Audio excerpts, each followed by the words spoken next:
అండి ఇది ఆనపకాయ అండి. ఈ సొరకాయ మనము ఇట్లాగా లేత సొరకాయ అండి. ఇలా లేత సొరకాయ తీసుకొని దీన్ని చక్కగా మనము ఇలాగ పోర్కుతో ఇలాగ గంట్లు పెట్టుకోవాలండి. కాయ అంతా కూడా ఇలాగ పోర్కుతో ఇలాగ పెట్టుకోవాలి గంట్లు. చూసారా ఇట్లాగా. దీనికి ఇది పొడిచి పులుసు అంటారండి. ఈ పొడిసి పులుసుకి చక్కగా మనం ఇలా కాయంతా లేతకాయ తీసుకోవాలి. ఈ లేతకాయని చక్కగా ఇలాగ ఫోర్కుతో అన్నీ ఇట్లాగా నాట్లు పెట్టేసుకొని కాయంతా కూడా నాట్లు పెట్టేసుకొని ఉప్పు ఉంది చూసారా, ఈ కాయకి ఆ నాటుల్లోకి ఇలా ఉప్పు మొత్తం కాయంతా ఎక్కించేయాలండి. కాయంతా లోపల వరకు వెళ్ళేలాగా చక్కగా ఎక్కించేయాలి. ఇప్పుడు ఈ ఆనపకాయ చూశారు కదా, ఇలాగ పొడిచాం కదా కాయ అంతాను. ఈ కాయని ఇప్పుడు మనం ఉప్పు రాసేసాము, మెత్తబడిందండి కాయ ఉప్పు రాయిగానే. ఇప్పుడు దీని మీద ఇలా ప్లేట్ పెట్టి బరువు పెట్టుకోవాలన్నమాట. అలా బరువు పెట్టామనుకోండి, కాయలో ఉన్న వాటర్ అంతా కూడా మనకి బయటకు వచ్చేస్తుంది. ఆ వాటర్ బయటకు వచ్చిన తర్వాత ఒక అరగంట గంట అలా వదిలేసేయాలండి. ఆ వాటర్ అంతా బయటకు వస్తుంది. ఆ బరువుకి కాయ ఉప్పు రాసాం కదండి, వాటర్ అంతా వచ్చేస్తుంది. ఆ వాటర్ అంతా మనం తర్వాత తీసి చక్కగా కాయ అంతా పిండేసి మనం కడిగేసి ముక్కలు కట్ చేసుకోవాలన్నమాట. ముందు కాయ కడిగిన తర్వాతనే నేను అవన్నీ గంటలు పెట్టాను. మళ్ళొకసారి మనం బాగా ఉప్పు రాసాం కనుక మళ్ళొకసారి కడుక్కొని మనం ముక్కలు కట్ చేసుకుందాం. ఇది నీరు వచ్చిన తర్వాత మళ్ళీ మీకు నేను చూపిస్తానండి. ఇదిగోనండి ఆనపకాయ వాటర్ అంతా వచ్చేసిందండి. ఇదిగోండి చూసారా ఎన్ని నీళ్ళు వచ్చినాయో. ఇప్పుడు ఉన్న నీళ్ళు కూడా మనం గట్టిగా ఇలా పిండేసుకుంటే ఉన్న నీళ్ళు కూడా వచ్చేస్తుంది. కడిగేసి ఇప్పుడు ఇది మనం ముక్కలు కట్ చేసుకుందాం. హాయ్ అండి, అందరూ బాగున్నారా? లక్ష్మీ శ్రీనివాస్ కిచెన్కి స్వాగతం. అందరూ బాగుండాలండి, అందరూ ఆయురారోగ్యాలతో ఉండాలని మనసారా దేవుణ్ణి ప్రార్థిస్తాను. ఇదిగోనండి ఈరోజు మనము ఇందాక చూశారు కదా మీరు, ఆ కాయని ఆనపకాయ ఎట్లాగా మనము పొడిచి నీరు అంతా పోయేలాగా చేసుకున్నాం కదా. ఇక ఈ ముక్కలు ఇవ్వండి, ఇవి చిన్నకాయ కదా, లేతకాయ తీసుకోవాలన్నమాట. ముదిరికాయ పనికిరాదు ఈ పులుసుకి, చక్కగా లేతకాయ ఉండాలన్నమాట. ఆ నీరు కూడా పోయింది కనుక మనకు ఆ నీరు ఎందుకు తీయడం అంటే నూనెలో చక్కగా తొందరగా వేగుతుంది. ఎర్రగా వేగాలి కాయ, నెయ్యిలాగా ఉంటుంది వేగిన తర్వాత ఈ ఆనపకాయ ముక్క అనమాట. చక్కగా వేగాలి. పెద్దవాళ్ళు ఎందుకని అలా చేసేవారంటే వాళ్ళు పొడిచి నీరు తీయడం, మనము ఈ చెక్కు తీయకుండా లేతకాయని చెక్కు తీయకుండా చేస్తాం కదండి. ఈ చెక్కులో ఉన్నటువంటి క్రిములు కీటకాలు ఏమైనా ఉన్నా ఉప్పు ద్వారా వాటర్ ద్వారా వచ్చేస్తాయని మరి వాళ్ళు పెట్టుంటారు. కానీ మనకు నూనెలో కూడా త్వరగా వేగుతాయి అన్నమాట ఈ ముక్కలు. ఇది మా అమ్మగారు చాలా బాగా చేసేవారండి. మా చిన్నప్పుడు మేము తిన్న పులుసు అన్నమాట ఇది. ఇదిగోండి పసుపు వేసుకుందాం. ఇందులో కొంచెం మెంతి పొడి, ఆయిల్ వేసేసాను. మెంతి పొడి, ఇదిగోండి ఇందులో అల్లము, వెల్లుల్లి, ఉల్లిపాయ 3 కలిపి పేస్ట్ చేసుకుందాం. ఈ పేస్ట్ వేసేసుకుందాం.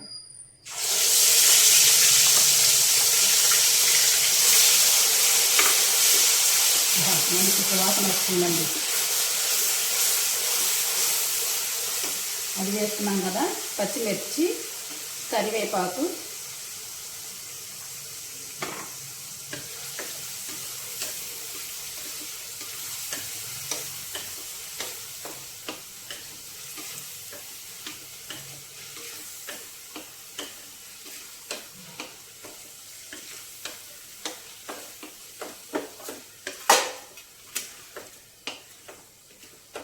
ఇవి ఈ పక్కన వేగుతూ ఉంటాయండి.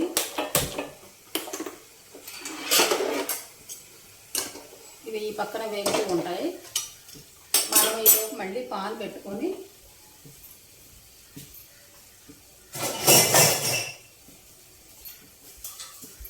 ఆనపకాయ ముక్కలు వేయించుకోవాలండి. నూనెలో ముక్కలు వేయించుకొని మనం ఆ నూనెలోనే వేసేసుకోవాలి. నేను ఇప్పుడు మాటల హడావుల్లో నేను వేయించడం మర్చిపోయాను అనమాట. అందుకని మళ్ళీ వేయించుదాం. అవి వేగుతూ ఉంటాయి. ఇప్పుడు ఈ ఆనపకాయ ముక్కలు కూడా మనం నూనెలో వేయించుకుందాం.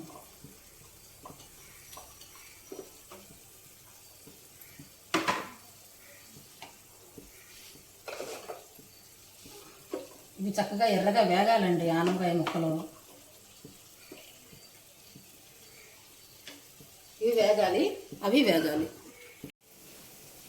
ఇదిగోనండి చూసారా, ఇట్లాగా గోధుమ కలర్ వచ్చేంత వరకు కూడా చక్కగా ఎర్రగా ఈ ఆనపకాయ ముక్కలు వేయించుకోవాలన్నమాట. మనం ముందు నూనె పోసుకొని నూనెలోనే వేయించుకోవాలి. నేను మర్చిపోయాను కదా, మళ్ళీ విడిగా వేయించాను. ఇదిగోండి మసాలా కూడా చక్కగా వేగిపోయిందండి. ఇప్పుడు ఇందులోకి ఆనపకాయ ముక్కలు వేసేసుకుందాం.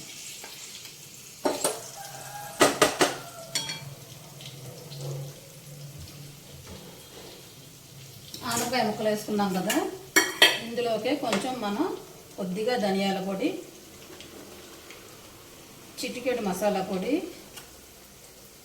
కొంచెం జీలకర్ర పొడి, కొబ్బరి గసగసాల పొడి. కొబ్బరి గసగసాలు ఈ పులుసుకి టేస్ట్ అండి. ఈ కొబ్బరి గసగసాలు లేవనుకోండి, మనకు అల్లం మనం పేస్ట్ చేసుకునేటప్పుడే ఉల్లిపాయ ఆ పేస్ట్లోనే మనం కొంచెం కొబ్బరి గసగసాలు వేసేసుకోవచ్చు.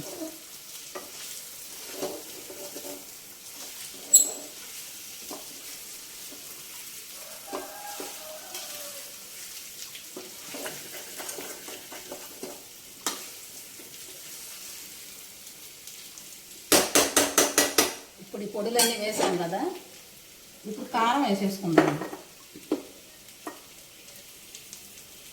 కారము,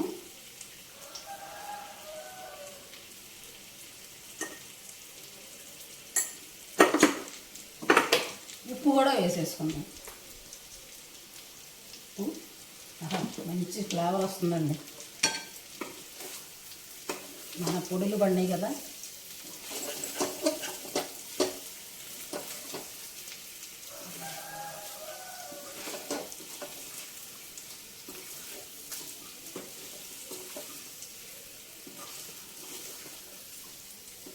అంతేనండి. ఇందులో కొంచెం వేగిన తర్వాత మనము ఈ చింతపండు పులుసు తీసి పెట్టుకున్న ఈ చింతపండు పులుసు వేసేసుకోవడము.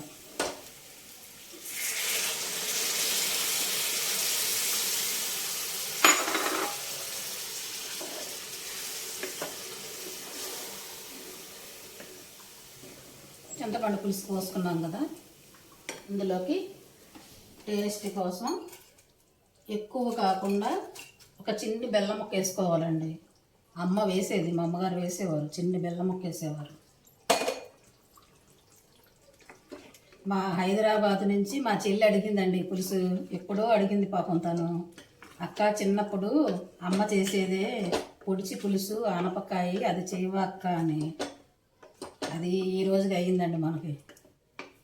ఇదిగోండి ఇవన్నీ వేసేసాం కదా, ఇందులో చక్కగా మూత పెట్టుకుందామండి. కొంచెం కొత్తిమీర వేసి మూత పెట్టుకుందాం. ఇంకా ఉడికితే అయిపోయినట్టేనండి మన పులుసు. ఉడికాక చూపిస్తాం. ఇదిగోనండి ఆనపకాయ పొడిచి పులుసు. సూపర్ సూపర్ టేస్టీ పులుసు అండో ఇది. అదిరిపోయే పులుసు. ఒకసారి ట్రై చేయండి మీరు కూడా. చక్కగా ఒక లైక్ చేయండి, షేర్ చేయండి, సబ్స్క్రైబ్ చేసుకోండి. చక్కగా మీరు కూడా నచ్చితే ఇలానే చేసుకోండి. Thank you.